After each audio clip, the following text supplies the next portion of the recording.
ఓం మహాగణాధిపతయే నమః. ఓం గురుభ్యో నమః. ఓం శ్రీమాత్రే నమః.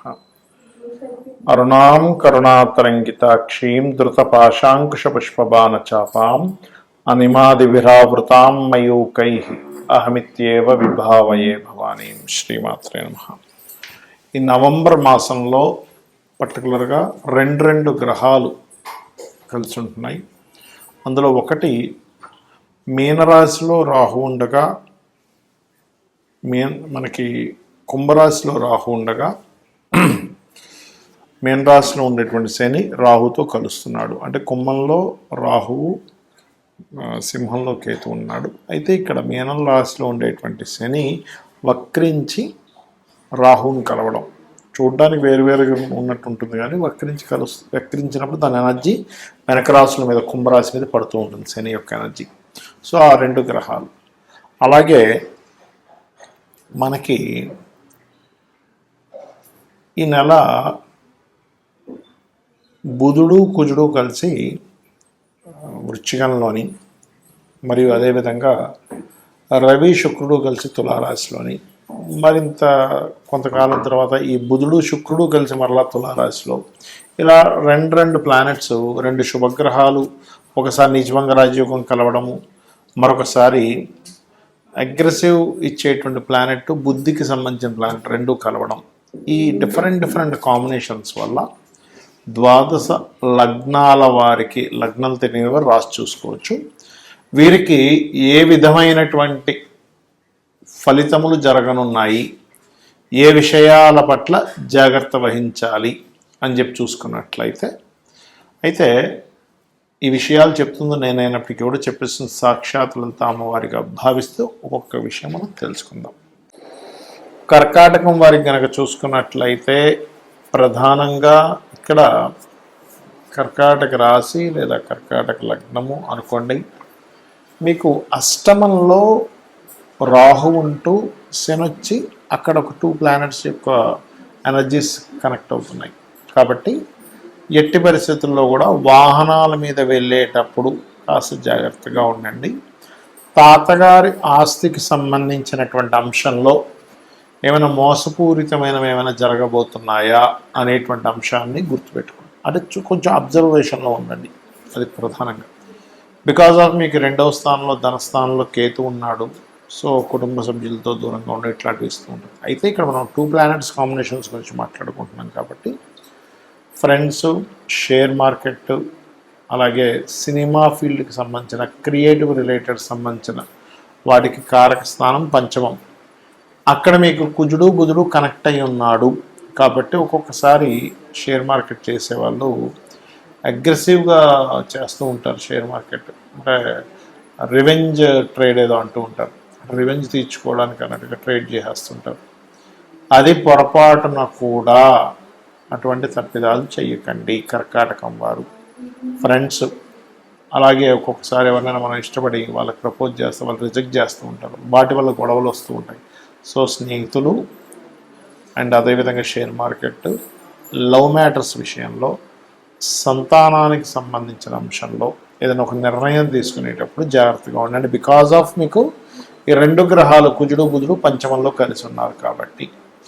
ఇక అలాగే 2వ తేదీ నుంచి ఎప్పుడైతే శుక్రుడు నీచ స్థానం నుంచి వెళ్ళిపోతాడు, నీచంలో ఉన్నంతసేపు మీరు స్త్రీలతో మాట్లాడేటప్పుడు కొంచెం జాగ్రత్తగా ఉండాలి. ఎప్పుడైతే నీచం నుంచి నీచభంగ రాజయోగంలోకి వెళ్తాడో, ప్రధానంగా రైతులకి, ఎందుకంటే 4వ స్థానం ఈ భూములు, ఆస్తులు, కన్స్ట్రక్షన్స్, వాహనాలు, వీటికి సంబంధించింది. కాబట్టి రైతులకి కొంతవరకు ఇది మంచి ఇదిగా చెప్పుకోవచ్చు. రియల్ ఎస్టేట్ రంగాల వారికి 2వ తేదీ నుంచి ఈ రవి శుక్రుడు నీచభంగ రాజయోగం కలుగుతుంది, బాగుంది. అయితే ఇక్కడ ఏంటంటే ఎక్కువగా గణపతిని ఆరాధిస్తూ ఉండాలి. ధనస్థానంలో కేతు ఉన్నది. ఎంత మీరు గణపతి ఆరాధన, సుబ్రహ్మణ్యేశ్వర స్వామి ఆరాధన చేస్తారో అంత మీకు బాగుంటుంది. చాలామంది జాతకం చెప్పించుకోవడం వల్ల ఉపయోగాలు ఏమిటి అనేటువంటి అడుగుతున్నారు. అయితే నేను మీకు ఒక క్లారిటీ ఇస్తున్నాను, గుర్తుపెట్టుకోండి. జాతకం చెప్పడం అంటే ఎంతసేపు ఏలినాటి శని ఉంది, మీకు ఫలానా కాల్సపయోగం ఉంది, పెద్ద గండం ఉంది, ఇలాంటివి మాత్రమే కాదు. అవన్నీ చాలా చిన్న అంశాలు ఏలినాటి శని అనేటువంటివి. ఎందుకంటే నేను నా ఎక్స్పీరియన్స్తో చెప్తున్నాను. జాతకం చెప్పిన తర్వాత ఏమంటే నాకు ఏలినాటి శని మీరు మాట్లాడలేదు అంటాడు. అది కాదు అసలు జాతకం చెప్పడం అంటే కేవలం ఎల్నాటి శని గురించి మాట్లాడటం కాదు. ఇది ఫస్ట్ గుర్తుపెట్టుకోండి. మీ జాతకం ఏం చెప్తుంది, మీరు పడుతున్నటువంటి శ్రమకి, మీరు టైం స్పెండ్ చేస్తున్నటువంటి సమయానికి ఏ మార్గంలో వెళ్తే మీకు అన్ని విధాల లైఫ్లో బాగుంటుంది అనేటువంటి ఒక పర్ఫెక్ట్ డైరెక్షన్ని చూపించేది జ్యోతిష్యం. గుర్తుపెట్టుకోండి. అంటే మీరు ఇప్పుడు మీ ధనయోగం ఫలానా దాంట్లో ఉందనుకుందాం కాసేపు, ఏ టీచింగ్ దాంట్లోనో, హోటల్ దాంట్లోనో, ఫ్యాషన్ దాంట్లోనో ఉంది. కానీ వాటిని వదిలేసి ఇంకోటేదో బిజినెస్ చేస్తున్నాం, లేకపోతే ఇంకోటేదో చదువుతున్నాం. అంటే మనం వెళ్ళాల్సినటువంటి డెస్టినీ ఏదైతే ఉందో ఆ రూట్లో మనం జర్నీ చేస్తే ఆ డెస్టినీని ఎలా చేరుకుంటామో, అలాగే జన్మజాతకంలో చాలా క్లియర్గా మనం ఒక బిజినెస్ స్టార్ట్ చేస్తున్నాం, ఇది రైట్ టైమా కాదా, లేనట్లయితే మనం ఒక విషయాన్ని చదువుతున్నాం, ఒక ఒక విషయం నేర్చుకుంటున్నాం, ఒక స్కిల్ కావచ్చు, లేనట్లయితే ఏదైనా కావచ్చు, అది మీకు ఎంతవరకు పనిచేస్తుంది, లేదా ఒక ప్రాజెక్ట్ స్టార్ట్ చేస్తున్నారు, this is the right time or not only project ఒకటే కాదు, చదువుకోవడం ఒకటే కాదు, బిజినెస్ ఒకటే కాదు, మీ లైఫ్లో మెయిన్ ఈవెంట్స్ ఉంటాయి.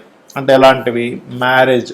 చాలామంది చూడండి వాళ్ళ రేపు మ్యారేజ్ చేసుకుంటున్నారు, నెలల్లోని, రోజుల్లోని, కొన్ని సంవత్సరాలు విడిపోయిన వాళ్ళు ఉంటున్నారు. ఇందుకు కారణం ఏమిటి అంటే ఇక్కడ మీ పర్సనల్ చార్ట్లో అసలు రైట్ టైం ఏంటి వివాహం చేసుకోవడానికి.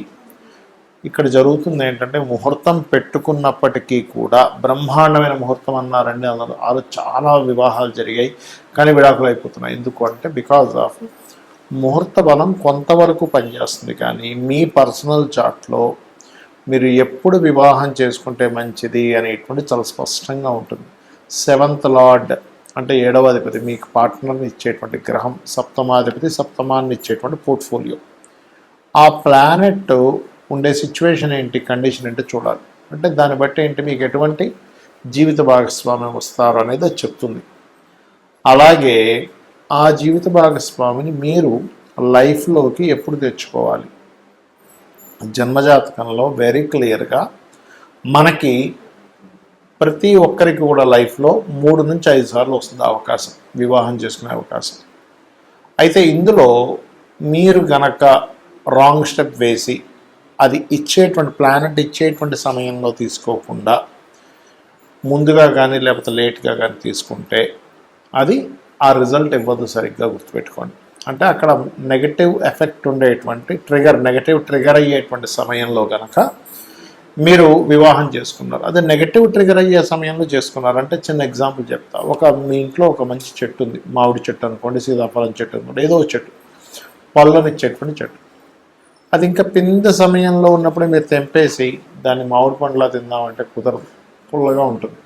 లేదా గట్టిగా ఉన్నటువంటి అప్పుడే ఇంకా దాన్ని మగ్గనటువంటి సీతాఫలం తీసుకొని తినేస్తే ఎలా ఉంటుంది, అసలు అది టేస్టే ఉండదు.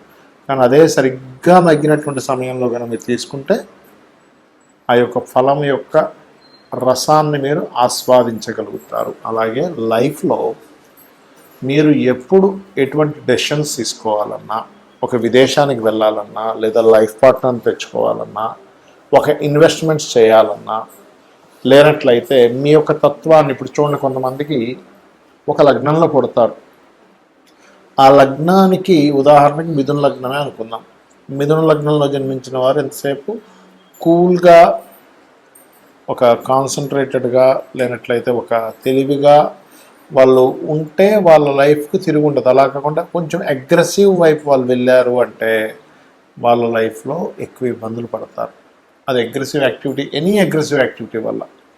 ఎందుకు, 6th and 11th లార్డ్ కుజుడు అవుతాడు కాబట్టి. ఇలా ప్రతి లగ్నానికి ఉంటుంది. వృషభ లగ్నం ఉంది, గురువులతో పొందేటువంటి కొన్ని పొందాల్సినవి వీళ్ళ ఆలోచన విధానం వల్ల కావచ్చు మిస్ అవుతూ ఉంటారు. కాబట్టి గురువులతో జాగ్రత్తగా ఉండాలంటే మనకి జన్మజాతకంలో ఏ లగ్నంలో పుడితే ఎటువంటి కర్మ అనుభవించడానికి, ఎటువంటివి మనం పొందడానికి పుట్టామనేటువంటిది ఉంటుంది. అంతేగాని కేవలం ఏదో ఏలినాటి శని ఉంది, అర్ధాష్టమి శని ఉంది, అష్టమి శని ఉంది, మీకు కావాల్సిన ఉపయోగం ఉంది, ఇవి కాదు. చాలామందికి తెలియక ఇది బేసిక్ లెవెల్లో బేసిక్ విషయాలు. ఇవి తెలియక అనాలిసిస్ గురించి అర్థం కాక ఏవో పిచ్చి పిచ్చిగా అయ్యో ఇంకా ఎల్నాడు సార్ మీరు మాట్లాడలేదండి అంటుంటే నాకు చాలా నవ్వేస్తుంటుంది. అంటే ఏంటి చిన్న చిన్న విషయాలు పట్టించుకొని అంటే నేను ఎందుకు చెప్తున్నానంటే ఈ విషయం ఎల్నాడు శని మీ జీవితాన్ని పాడు చేసేటట్టయితే నేను చాలాసార్లు చెప్పాను. పిఎం మోడీ గారు ఎల్నాడు శనిలోనే అయ్యారు పిఎంగా. మన జగన్ గారు కావచ్చు, లేకపోతే స్వర్గీయ ఎన్టీ రామారావు గారు కావచ్చు, ఏలినాటి శని మిమ్మల్ని ఏమీ చెయ్యదు. స్లో అవుతుంటాయి పనులు, కొంచెం అవమానాలు పడుతుంటారు, కొంచెం స్ట్రెస్ ఎక్కువ పెరుగుతుంటుంది. అంత మాత్రం చేత జీవితం ఆగిపోతుంది. ఇది గుర్తుపెట్టుకోండి. శ్రీమాత్రే నమః.